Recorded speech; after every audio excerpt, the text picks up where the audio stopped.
नमस्कार जय जगन्नाथ शुभ सकाळ। आज हूँ अक्टोबर 19 तारिख रविवार। आज दिन अनेक गुरुत्वपूर्ण खबर आसी तेणु भिडियो को शेष पर्यंत देखा मोर आपण को अनुरोध। तेज आसतु आज दिन 20 बड़ खबर उपर नजर पकाइबा। भिडियो भल लगिले आपण भल पाइबा स्वरूप गोटे गोटे लाइक निश्चित करदेवे। एथिसह आपण केउ जिल्लारू ए खबर देखुचंती कमेंट करी जणाइदेवे।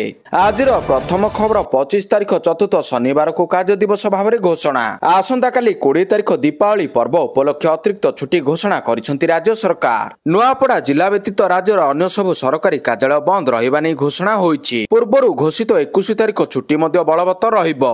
मात्र 21 तारिख रे समस्त बैंक और अन्य बैंकिंग संस्था खोला रहिबो। एहा सह 25 तारिख चतुर्थ शनिवार को कार्य दिवस भाव में घोषणा करा जायछि। परवर्ती खबर सहज हेबो जमी डिमार्केशन। जमी डिमार्केशन पई ऑनलाइन रे आवेदन कले मिलिबो तारिख। डिमार्केशन पई आ बारंबार तहसील ऑफिस को दौड़िबा को पड़िबो नाही किंबा एथि पई काहाकू हाथ गुंजा देबा को पड़िबो नाही। डिमार्केशन पई आ बारंबार तहसील ऑफिस को दौड़िबा को पड़िबो नाही किंबा काहाकू हाथ गुंजा देबा को पड़िबो नाही कि मास मास समय गड़िबो नाही। एणिकी जमी डिमार्केशन पई ऑनलाइन रे आवेदन कले मिलिबो तारिख। सेही दिन तहसील अधिकारी अमीन एवं पुलिस आसी करिबे आपनकर जमीर डिमार्केशन। एथि पई प्रथमे राजस्व विभाग रो ऑनलाइन साइट को जिबा को हेबो। सेथिरे मोबाइल नंबर पंजीकरण करी डिमार्केशन पई आवेदन करबा को पड़िबो। परे आवश्यक जमी कागज पत्र सह फी देबा को पड़िबो। आवेदन सबमिट करबा परे तहसीलदार आपनको आवेदन जांच करी आपनको मोबाइल नंबर को निर्धारित तारीख को मेसेज रे जणाई दिया जिवो। सेही दिन तहसील अधिकारी एवं अमीनासी आपनको जमीर डिमार्केशन करिवे। परवर्ती खबर कार्तिक पूर्णिमा रे 15 दिन परे धाड़ी दर्शन आरंभ। पृथ्वीराज हरिचंदन को सूचना। श्रीमंदिर रे कार्तिक मास शेष परे धाड़ी दर्शन आरंभ हेबो। एने सूचना देइछंती आईन मंत्री पृथ्वीराज हरिचंदन। कार्तिक पूर्णिमार 15 दिन परे धाड़ी दर्शन आरंभ हेबो। कार्तिक मास सरिले रत्न भंडार गणति मणति कार्य करा जिवो। प्रतिदिन पुरी को लक्षाधिक भक्तों समागम हुए। एबे पर्यटन ऋतु आरंभ हेबाकु जाउथिबा बेले देश विदेशरू भक्तों आगमन वृद्धि पाइबो। अनेक समय समुद्र स्नान बेले अनेक पर्यटक उच्च ढेउ माड़ सांग को रिप करेंट रे शिकार होई समुद्र भीतर को बुड़ी जाउथिबा नजर रहिछि। समुद्र भीतर गुरुतर अवस्था पर्यटकों को उद्धार करा जिबा परे सेमानकु त्वरित चिकित्सा जोगाई देबा संभव हेउ नाही। तेणु बेलाभूमि रे स्थायी एम्बुलेंस व्यवस्था जोगाई देबाकु दाबी होईछि। परवर्ती खबर 21 तारिख सुधा लघुचाप। 21 तारिख सुधा दक्षिण पूर्व बंगोपसागर लघुचाप क्षेत्र सृष्टि होई पारे। यह पश्चिम उत्तर पश्चिम दिग को गति करी घनीभूत होई अवपात संभावना रहिछि। दक्षिण पश्चिम केंद्रीय बंगोपसागर परवर्ती 48 घंटा अवपात रूप नेबो। अक्टोबर रे लघुचाप अवपात संभावना को नहीं आशंका रहिछि। आज एवं काली उपकूल जिला गुड़िक समेत कोरापुट रायगड़ा मालकानगिरी जिला गुड़िक गोटे किंबा दुईटी स्थान में बिजुली घड़घड़ी सह हालुकारू मध्यम धरण वर्षा हेबार संभावना रहिछि। अक्टोबर 21 एवं अक्टोबर 22 तारिख में गंजाम गजपति रायगड़ा कोरापुट और मालकानगिरी जिलार गोटे दुईटी स्थान में हालुकारू मध्यम धरण वर्षा हेबार आकलन करिछि पाणीपाग विभाग। परवर्ती खबर ब्रह्मोस पालटिछि भारतीय सशस्त्र बाहिनीर मेरुदंड। प्रतिरक्षा मंत्री सूचना। उत्तर प्रदेश राजधानी लखनऊ रे देशर सामरिक शक्ति को नूतन उच्चतार पहुंचा जाइछि। उत्तर प्रदेश राजधानी लखनऊ रे देशर सामरिक शक्ति को नूतन उच्चतार पहुंचा जाइछि। प्रतिरक्षा मंत्री राजनाथ सिंह एवं मुख्यमंत्री योगी आदित्यनाथ एठारे थिबा ब्रह्मोस एरोस्पेस यूनिट सबुज पताका देखाई सुपरसोनिक ब्रह्मोस क्षेपणास्त्र प्रथम बैच शुभारंभ करिसेंती। एही अवसर में प्रतिरक्षा मंत्री राजनाथ सिंह पाकिस्तान को चेतावनी देइतिबा जणा जाइछि। ब्रह्मोस एरोस्पेस यूनिट भित्तिप्रस्तर डिसेम्बर 2021 रे स्थापन करा जाइतिला एवं मे 11, 2025 रे आनुष्ठानिक भाव में यार उद्घाटन करा जाइतिला। परवर्ती खबर बात्या नहीं कौनसी चिंता नहीं। अक्टोबर आसिले ओडिशावासी को बात्या चिंता घारी थाए। आसंता सप्ताह रे बंगोपसागर एक लघुचाप क्षेत्र सृष्टि होबार संभावना रहिछि। यह तमिलनाडु, पुडुचेरी और आंध्र प्रदेश रे गति करबाकु थिबा बेले एही समय पवन बेग घंटा पिछा 30 रु 55 किलोमीटर जाए बही पारे। किंतु भारतीय पाणीपाग विभाग बात्या नहीं कौन सतर्क सूचना जारी करिनाही। ओडिशा को सतर्कता सूचना जारी करा जाय नहीं बोली कहिसेंती भारतीय पाणीपाग विभाग महानिर्देशक डॉक्टर मृत्युंजय महापात्र। परवर्ती खबर नामांकन भरिले जय और घासीराम। नुआपड़ा उपनिर्वाचन लगी कांग्रेस प्रार्थी घासीराम माझी निज समर्थक मानक सह आसी नामांकन भरिचंती। एणे बीजेपी प्रार्थी जय ढोलकिया मध्य प्रार्थी पत्र दाखल करछंती। एही अवसर में पीसीसी सभापति भक्तचरण दास, वरिष्ठ सदस्य सुरेश राउतराय प्रमुख उपस्थित रहिथिले। विधायक राजेन्द्र ढोलकिया परलोक पर नवेम्बर 11 तारिख में नुआपड़ा विधानसभा आसन पर उपनिर्वाचन हेबो।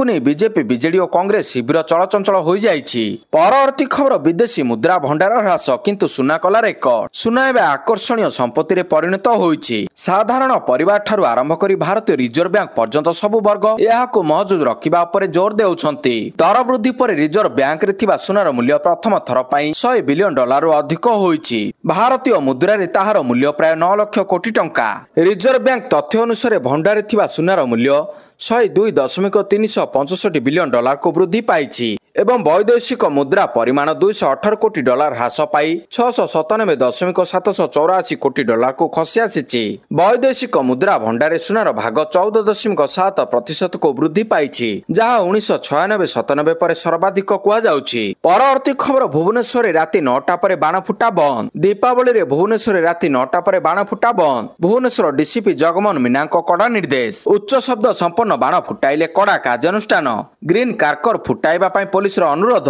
मद पी गाड़ी चलाइले अटकी रहिबे चालक। गाड़ी को जबत करी नहीं जिबे पीसीआर भैन। सबु थाना रे पेट्रोलिंग भैन अलर्ट पाई निर्देश रही। बेआईन बाण बिकिले कड़ा कार्यानुष्ठान कले डीसीपी। परवर्ती खबर भारतीय सेना रे सामिल है 113टी इलेक्ट्रिक बस। सबुज परिवेश दिगरे बड़ पदक्षेप।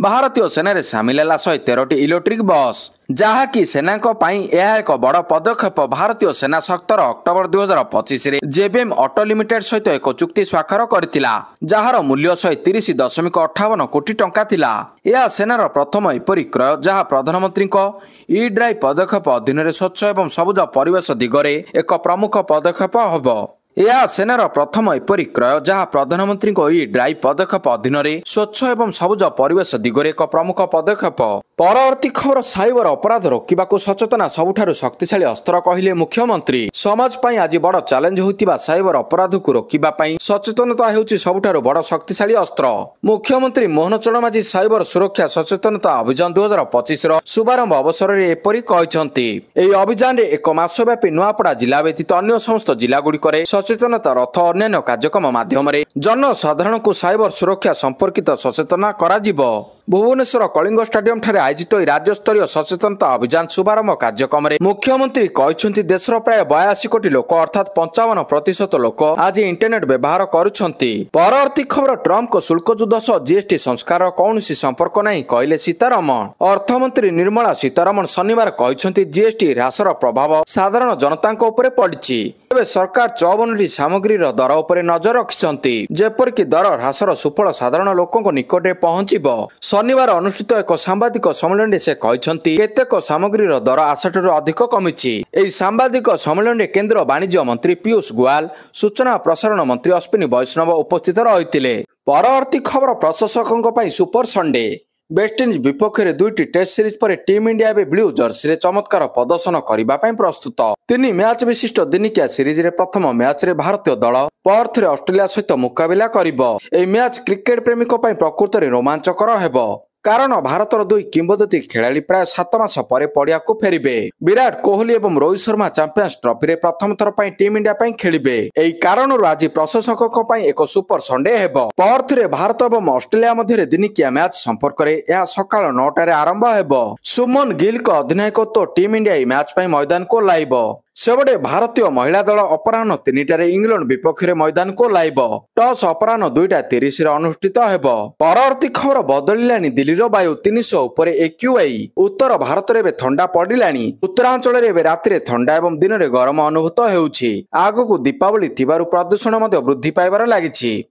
आगकू दीपावली थिबारु प्रदूषण बढ़िबारे लागिछि। दीपावली पूर्व धनतेरस रे दिल्ली एनसीआर वायु विषाक्त हो जाइतिबा रिपोर्ट हस्तगत होइछि। गत 2 दिन धरि आनंद विहार वायु गुणवत्ता सूचकांक बा एक्यूआई 300 उपर रहिछि। शनिवार दिल्लीर अनेक अंचल में वायु गुणवत्ता सूचकांक 300 अतिक्रम करथिला। परवर्ती खबर पुणी 25% टैक्स लगाइले ट्रम्प। अमेरिका राष्ट्रपति डोनाल्ड ट्रम्प शुक्रवार दिन नवेम्बर 1 तारिख आमदानी होतिबा मध्यम एवं भारी ट्रक एवं यार पार्ट्स उपर नूतन 25% शुल्क लागू करबा पई निर्देश दैछंती। आमदानी होतिबा बस उपर 10% शुल्क लागू करा जिवो। अधिकारीक अनुसार ई शुल्क जातीय सुरक्षा दृष्टि लागू करा जाउछि एवं यह अमेरिका अधिक ऑटो उत्पादन स्थानांतर करबा पई उद्दिष्ट अटे। परवर्ती खबर चाइना विमान रे लागिला निया। एयर चाइना रे एक विमान रे हठात लागिला निया। ବିମାନଟି ବେଜିଂରୁ ସାଂଘାଇ ଯାଉଥିବା ସମୟରେ ଏହି ଘଟଣା ଘଟିଛି। ରିପୋର୍ଟ ମୁତାବକ ଇଞ୍ଜିନରୁ ନିଆଁ ବାହାରୁଥିବା ଦେଖାଯାଇଥିଲା, ଯାହା ଫଳରେ ଯାତ୍ରୀମାନଙ୍କ ମଧ୍ୟରେ ଆତଙ୍କ ଏବଂ ବିଶୃଙ୍ଖଳା ସୃଷ୍ଟି ହୋଇଥିଲା। ବିମାନରେ ଥିବା ଯାତ୍ରୀମାନେ ତୁରନ୍ତ ଜରୁରୀକାଳୀନ ଅବତରଣ ପାଇଁ ପ୍ରସ୍ତୁତି ଆରମ୍ଭ କରିଦେଲେ। ଏୟାରଲାଇନ୍ସ ତୁରନ୍ତ ବିମାନ କର୍ମଚାରୀଙ୍କୁ ସକ୍ରିୟ କରି ଯାତ୍ରୀମାନଙ୍କୁ ଶାନ୍ତ କରିବାକୁ ଚେଷ୍ଟା କଲା। ପରବର୍ତ୍ତୀ ଖବର 8 ବିଧାନସଭା ଉପନିର୍ବାଚନ ପାଇଁ କର୍ମଚାରୀଙ୍କ ଲାଗି ସାର୍ବଜନିକ ଛୁଟି ଘୋଷଣା। ଭାରତୀୟ ନିର୍ବାଚନ ଆୟୋଗ ବିହାରର ଦୈନିକ ଏବଂ ସାମୟିକ କର୍ମଚାରୀଙ୍କ ସମେତ ଅନ୍ୟାନ୍ୟ କର୍ମଚାରୀଙ୍କ ନିମନ୍ତେ ଆଗାମୀ ବିଧାନସଭା ନିର୍ବାଚନ ଭୋଟ ଗ୍ରହଣ ଦିନ ସାର୍ବଜନିକ ଛୁଟି ଘୋଷଣା କରିଛନ୍ତି। ସେହିପରି 8ଟି ବିଧାନସଭା ନିର୍ବାଚନ ମଣ୍ଡଳୀରେ ହେଉଥିବା ଉପନିର୍ବାଚନ ନିମନ୍ତେ ମଧ୍ୟ କର୍ମଚାରୀଙ୍କ ପାଇଁ ସାର୍ବଜନିକ ଛୁଟି ଘୋଷଣା କରାଯାଇଛି। ନିର୍ବାଚନ ମଣ୍ଡଳୀ ବାହାରେ କାର୍ଯ୍ୟ କରୁଥିବା ଭୋଟରମାନେ ସେମାନଙ୍କ ଭୋଟ ଗ୍ରହଣ ସ୍ଥାନକୁ ଯିବା ଲାଗି ମଧ୍ୟ ଛୁଟି ପ୍ରଦାନ କରାଯିବ। ଆୟୋଗ ପକ୍ଷରୁ କୁହାଯାଇଛି, ନିର୍ବାଚନରେ ଭୋଟରଙ୍କ ସଂଖ୍ୟା ବୃଦ୍ଧି କରିବା ଲକ୍ଷ୍ୟରେ ଏପରି ପଦକ୍ଷେପ ଗ୍ରହଣ କରାଯାଇଛି। ପରବର୍ତ୍ତୀ ଖବର ଭୁବନେଶ୍ୱର ସାଲିଆସାହିରୁ ସ୍ଥାନାନ୍ତର ହେବେ 275 ପରିବାର। ଭୁବନେଶ୍ୱର ମହାନଗର ନିଗମ ବିଏମସି ଅଧୀନ 21 ନମ୍ବର ୱାର୍ଡ ଅନ୍ତର୍ଗତ ସାଲିଆସାହି ବାମ ସମାନ୍ତରାଳ ରାସ୍ତାର 275 ପରିବାର ସ୍ଥାନାନ୍ତର ହେବେ। ସେମାନଙ୍କ ପାଇଁ ଭୁବନେଶ୍ୱର ମହାନଗର ନିଗମ ପକ୍ଷରୁ ସୁଲଭ ଆବାସ ଯୋଜନାର ଲଟେରୀ ମାଧ୍ୟମରେ ଗୃହ ଆବଣ୍ଟନ କରାଯାଇଛି। ଯେଉଁମାନେ ପ୍ରକୃତ ହିତାଧିକାରୀ ସେମାନେ କୌଣସି ପରିସ୍ଥିତିରେ ସରକାରଙ୍କ ଆବାସ ଯୋଜନାରୁ ବାଦ ପଡ଼ିବେ ନାହିଁ, ସମସ୍ତଙ୍କୁ ମିଳିବ ଘର। ସେଥିପାଇଁ ରାଜ୍ୟ ସରକାର ଯୋଜନା ଆରମ୍ଭ କରିଛନ୍ତି। କେବଳ ସେତିକି ନୁହେଁ, ଅନ୍ୟ ମଧ୍ୟବିତ୍ତ ଓ ନିମ୍ନ ମଧ୍ୟବିତ୍ତ ପରିବାରଙ୍କର ମଧ୍ୟ ଭୁବନେଶ୍ୱରରେ ଘର ଖଣ୍ଡିଏ ନାହିଁ। ସେମାନଙ୍କୁ ସୁଲଭ ମୂଲ୍ୟରେ ଘର ଯୋଗାଇ ଦେବା ପାଇଁ ରାଜ୍ୟ ସରକାର କାର୍ଯ୍ୟ ଆରମ୍ଭ କରିଦେଇଛନ୍ତି ବୋଲି ନଗର ଉନ୍ନୟନ ମନ୍ତ୍ରୀ କୃଷ୍ଣଚନ୍ଦ୍ର ମହାପାତ୍ର ଗଣମାଧ୍ୟମକୁ ସୂଚନା ପ୍ରଦାନ କରିଛନ୍ତି। ପରବର୍ତ୍ତୀ ଖବର ଯୁଦ୍ଧବିରତି ଆଲୋଚନା ପାଇଁ ସର୍ତ୍ତ ରଖିଲେ ଜେଲେନ୍ସ୍କି। ୟୁକ୍ରେନ ରାଷ୍ଟ୍ରପତି ଭୋଲୋଡିମିର୍ ଜେଲେନ୍ସ୍କି ହ୍ୱାଇଟ୍ ହାଉସରେ ଆମେରିକା ରାଷ୍ଟ୍ରପତି ଡୋନାଲ୍ଡ ଟ୍ରମ୍ପ ଭେଟିଛନ୍ତି। ସେ ଗାଜା ଶାନ୍ତି ଚୁକ୍ତିନାମା ପାଇଁ ଟ୍ରମ୍ପଙ୍କୁ ଅଭିନନ୍ଦନ ଜଣାଇ ୟୁକ୍ରେନୀୟ ଯୁଦ୍ଧ ସମାପ୍ତ କରିବା ବିଷୟରେ ମଧ୍ୟ ଉଲ୍ଲେଖ କରିଛନ୍ତି। ସେ କହିଛନ୍ତି ଯେ ଏହି ପଦକ୍ଷେପ ୟୁକ୍ରେନୀୟ ସଂଘର୍ଷର ଅନ୍ତ ପାଇଁ ସ୍ଥିତି ସୃଷ୍ଟି କରିପାରେ। ୟୁକ୍ରେନୀୟ ରାଷ୍ଟ୍ରପତି ଜେଲେନ୍ସ୍କି ହ୍ୱାଇଟ୍ ହାଉସରେ ରାଷ୍ଟ୍ରପତି ଟ୍ରମ୍ପଙ୍କୁ ଭେଟିଲେ। ପରବର୍ତ୍ତୀ ଖବର ଘୋଷଣା ହେଲା ତାରିଖ। ଭାରତ ଚାଇନା ମଧ୍ୟରେ ହେବ ବିମାନ ସେବା। ଭାରତ ଚାଇନା ସମ୍ପର୍କ ସ୍ୱାଭାବିକ କରିବା ସହିତ ଚାଇନା ଇଷ୍ଟର୍ଣ୍ଣ ଏୟାରଲାଇନ୍ସ ନଭେମ୍ବର 9, 2025ରୁ ସାଂଘାଇ ଏବଂ ନୂଆଦିଲ୍ଲୀ ମଧ୍ୟରେ ରାଉଣ୍ଡ ଟ୍ରିପ୍ ବିମାନ ଚଳାଚଳ ଆରମ୍ଭ କରିବାକୁ ପ୍ରସ୍ତୁତ ହେଉଛି। ଏହି ବିମାନଗୁଡ଼ିକ ପ୍ରତି ବୁଧବାର, ଶନିବାର ଏବଂ ରବିବାର ଦୁଇ ସହର ମଧ୍ୟରେ ଚଳାଚଳ କରିବ। ଏହି ରୁଟ୍ରେ ଏୟାରବସ୍ A330-200 ଓସାରିଆ ବିମାନ ବ୍ୟବହାର କରିବ, ଯାହା ଯାତ୍ରୀମାନଙ୍କୁ ଦୀର୍ଘ ଯାତ୍ରା ସମୟରେ ଉନ୍ନତ ଆରାମ ଏବଂ ୱାଇଫାଇ ସେବା ପ୍ରଦାନ କରିବ। ପରବର୍ତ୍ତୀ ଖବର ରୋହିତ ଚର୍ଚ୍ଚାରେ ଲାଗିଲା ବିରାମ। ଅଷ୍ଟ୍ରେଲିଆରେ ଆଜି ଆରମ୍ଭ ହେବ ବଡ଼ ବ୍ୟାଟେଲ। 223 ଦିନ ପରେ ଭାରତୀୟ ଜର୍ସିରେ ନଜର ଆସୁଛନ୍ତି ଟିମ୍ ଇଣ୍ଡିଆର ହିଟମ୍ୟାନ ରୋହିତ ଶର୍ମା। ଏହା ପୂର୍ବରୁ ରୋହିତଙ୍କ ଏକ ଭାଇରାଲ ଭିଡିଓ ପ୍ରଶଂସକଙ୍କ ମନରେ ଖୁସି ଦେଇଛି। ମେକ୍ ଏ ୱିଶ୍ ଚାଇଲ୍ଡ ନାମକ ଏକ ସଂସ୍ଥା ସହ ଯୋଡ଼ି ହୋଇ ଜଣେ କୁନି ଫ୍ୟାନ୍ସଙ୍କୁ ଭେଟିଥିଲେ ରୋହିତ, ଯାହାର ଭିଡିଓ ବର୍ତ୍ତମାନ ସୋସିଆଲ ମିଡିଆରେ ଭାଇରାଲ ହେଉଛି। ଭିଡିଓରେ ରୋହିତ କହିଛନ୍ତି, ଦିନିକିଆ ବିଶ୍ୱକପ୍ ଜିତିବା ମୋ ସ୍ୱପ୍ନ। ମୁଁ 2027 ଦିନିକିଆ ବିଶ୍ୱକପ୍ ଖେଳିବାକୁ ଚାହୁଁଛି। 2015, 2019, 2023 ତିନୋଟି ବିଶ୍ୱକପ୍ ଖେଳି ସାରିଛନ୍ତି ରୋହିତ ଶର୍ମା।